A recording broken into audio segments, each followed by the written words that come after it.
Responsibility থাকবে elected representative হিসেবে জনগণের কাছে এবং সংসদের কাছে সেই নির্বাচিত প্রধানমন্ত্রীর, অথচ তার কাছে তেমন কোনো পাওয়ার দেয়া থাকলো না।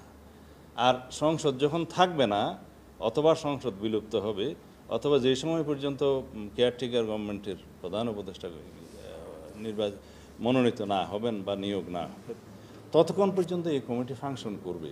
এমনকি আইনসভার অ্যাবসেন্সে এই কমিটির সদস্য থাকবে ভেরি লিমিটেড। তখন আইনসভার অ্যাবসেন্সে এখানে সদস্য থাকবে শুধু রাষ্ট্রপতি, প্রধান উপদেষ্টা, প্রধান বিচারপতি এবং প্রধান উপদেষ্টা মনোনীত উপদেষ্টা পরিষদের 2 জন। তো এইগুলো বিবেচনা করতে গেলে তারা মোর অর লেস সবাই একজন ইনডাইরেক্টলি ইলেক্টেড, বাকিরা আনইলেক্টেড, এবং এদের কাছে সুপ্রিম পাওয়ার থাকবে। সেইটাও আমাদের দেশে এখনও কোনো প্র্যাকটিস নাই, বিবেচনা করা সমীচীন নয় বলে আমরা মনে করি।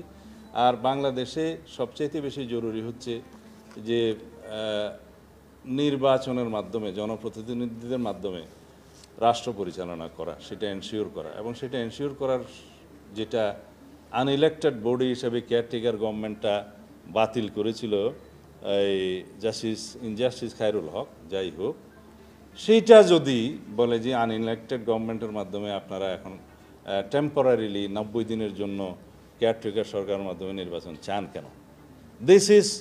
এটা হচ্ছে ডক্ট্রিন অফ নেসেসিটি। আমাদের পলিটিক্যাল হিস্ট্রিতে এবং কালচারে দেখা গেছে উইদাউট কেয়ারটেকার গভর্নমেন্ট আমরা কোনো ইলেকশনই নিউট্রালি ফ্রি ফেয়ার করতে পারি না।